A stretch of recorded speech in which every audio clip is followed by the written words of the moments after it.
ফেব্রুয়ারি মাস এলেই আসে অমর একুশে গ্রন্থমেলা।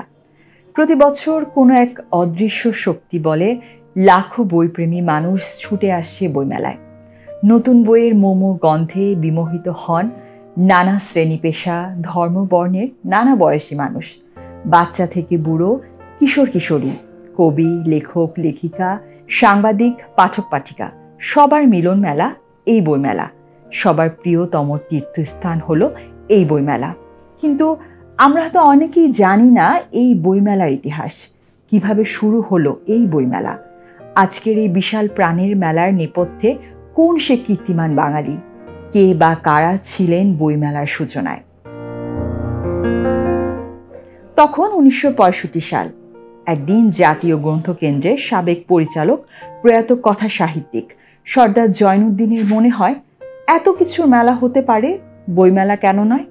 তবে আর দেরি কেন, ওই বছরই রাতারাতি তিনি সেই সময়ের কেন্দ্রীয় পাবলিক লাইব্রেরি, বর্তমানে যা ঢাকা বিশ্ববিদ্যালয় লাইব্রেরি, এর নিচতলায় আয়োজন করে ফেলেন এই বাংলার ইতিহাসের প্রথম বইমেলা, যদিও তা ছিল মূলত শিশু গ্রন্থমেলা। সর্দার জয়নুদ্দিন একসময় বাংলা একাডেমিতে চাকরি করতেন। সে সময় একাডেমিতে প্রচুর বিদেশি বই সংগ্রহ করত। এর মধ্যে একটি বই ছিল ওয়ান্ডারফুল ওয়ার্ল্ড অফ বুকস। এই বইটি পড়তে গিয়ে তিনি হঠাৎ দুটি শব্দ দেখে খুশি হন। শব্দ দুটি হলো বুক অ্যান্ড ফেয়ার। কত কিছুর মেলা হয়, কিন্তু বইয়েরও যে মেলা হতে পারে এবং বইয়ের প্রচার প্রসারের কাজে এই বইমেলা যে কতটা প্রয়োজনীয়, সেটি তিনি এই বই পড়েই বুঝতে পারেন। শিশু গ্রন্থমেলা করে সর্দার জয়নুদ্দিন পুরোপুরি তৃপ্ত হতে পারেননি। 1972 সালে তিনি যখন গ্রন্থকেন্দ্রের পরিচালক, তখন ইউনেস্কো ওই বছরকে আন্তর্জাতিক গ্রন্থবর্ষ হিসেবে ঘোষণা করে। গ্রন্থমেলায় আগ্রহী সর্দার সাহেব এই আন্তর্জাতিক গ্রন্থবর্ষ উপলক্ষে 1972 সালের ডিসেম্বর মাসে বাংলা একাডেমি প্রাঙ্গণে একটি আন্তর্জাতিক গ্রন্থমেলা আয়োজন করে। সেই থেকেই বাংলা একাডেমিতে বইমেলার সূচনা। এদিকে এর আগে 1972 সালের ফেব্রুয়ারি মাসে ভাষা আন্দোলনের শহীদদের স্মরণে বাংলা একাডেমিতে 7 দিন ব্যাপী একটি অনুষ্ঠানের আয়োজন করা হয়। অনুষ্ঠানের শুরুতে একাডেমির সামনের আম গাছের নিচে চট বিছিয়ে চিত্তরঞ্জন সাহা নিজের প্রকাশনার 32টি বই নিয়ে একরকম অঘোষিতভাবে বইমেলার যাত্রা শুরু করেন। একইভাবে চিত্তরঞ্জন সাহার উদ্যোগে 1975 সালে একই স্থানে মুক্তধারা প্রকাশনীর সঙ্গে যোগ দেয় নরজ কিতাবিস্তান, খান অ্যান্ড ব্রাদার্স এবং চট্টগ্রামের বইঘর সহ ঢাকার বাংলা বাজারের আরও কিছু পুস্তক প্রকাশনা প্রতিষ্ঠান। প্রতি বছর বইমেলায় জনসমাগম উত্তরোত্তর বাড়তে থাকে। বইমেলার প্রতি জনসাধারণের আগ্রহ দেখে বাংলা একাডেমি বাংলাদেশ পুস্তক প্রকাশক ও বিক্রেতা সমিতির সঙ্গে যৌথভাবে 1978 সাল থেকে বিশেষ আড়ম্বরের সঙ্গে 21শে বইমেলা প্রবর্তন করে। পরে ধীরে ধীরে এই বইমেলা বাঙালির জাতীয় জীবনের বৃহৎ উৎসবে পরিণত হয়। 1972 থেকে 1976 খ্রিস্টাব্দ পর্যন্ত চিত্তরঞ্জন সাহা একাই বইমেলা চালিয়ে যান।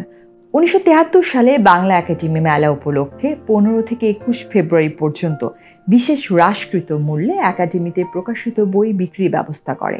1978 সালে বাংলা একাডেমির তৎকালীন মহাপরিচালক আশরাফ সিদ্দিকী বাংলা একাডেমিকে মেলার সঙ্গে সরাসরি সম্পৃক্ত করেন। 1979 সালে মেলার সাথে যুক্ত হয় বাংলাদেশ পুস্তক বিক্রেতা ও প্রকাশক সমিতি। এই সংস্থাটিও প্রতিষ্ঠা করেছিলেন চিত্তরঞ্জন সাহা। ওই সময় অমর একুশে উপলক্ষে 7 ফেব্রুয়ারি থেকে 28 ফেব্রুয়ারি পর্যন্ত বইমেলা অনুষ্ঠিত হতো। মেলার তখন নাম ছিল 21শে গ্রন্থমেলা। 1981 সালের 21শে বইমেলার মেয়াদ কমিয়ে 21 দিনের পরিবর্তে 14 দিন করা হয়। কিন্তু প্রকাশকদের দাবির মুখে 1982 সালে মেলার মেয়াদ পুনরায় বৃদ্ধি করে করা হয় 21 দিন। 1983 সালে মেলার সহযোগী প্রতিষ্ঠান হিসেবে জাতীয় গ্রন্থ কেন্দ্রকে বাদ দেওয়া হয়। 1983 সালে কাজী মঞ্জুরে মওলা বাংলা একাডেমির মহাপরিচালক হিসেবে বাংলা একাডেমিতে প্রথম অমর একুশে গ্রন্থমেলার আয়োজন করেন। মূলত 1952 সালের 21শে ফেব্রুয়ারি বাংলা ভাষার জন্য আত্মোৎসর্গের যে বীরত্বপূর্ণ ঘটনা ঘটে, সেই করুণ স্মৃতিকে অম্লান করে রাখতেই 1984 সাল থেকে এই মেলার নামকরণ হয় অমর একুশে গ্রন্থমেলা। সেই 32টি বইয়ের ক্ষুদ্র মেলাটি এখন বিশাল বিপুল আয়োজনের বাঙালির প্রাণের বই মেলায় পরিণত হয়েছে লেখক, প্রকাশক, পাঠকদের মহামিলন তীর্থে। তো জায়গা না হয় 2014 সাল থেকে অমর একুশে গ্রন্থমেলার স্টল সংখ্যা বাড়িয়ে বাংলা একাডেমি কর্তৃপক্ষ সোহরাওয়ার্দী উদ্যানে স্থানান্তর করে। বইমেলা চলাকালীন প্রতিদিন বিভিন্ন বিষয়ে আলোচনা সভা, কবিতা পাঠের আসর, লেখক আড্ডা সহ বিভিন্ন সাংস্কৃতিক অনুষ্ঠানের আয়োজন করে থাকে বাংলা একাডেমি। এছাড়া লেখক কুঞ্জে লেখকদের সাথে পাঠকদের মত বিনিময়ের আয়োজনও করা হয়। বইমেলা আমাদের জীবনকে সমৃদ্ধ করে, আমাদের জ্ঞানের পরিসর বৃদ্ধি করে। বইমেলা কেবল বই নয়, বরং আমাদের সংস্কৃতিকে জানার একটি গুরুত্বপূর্ণ মাধ্যম হিসেবে ভূমিকা পালন করছে।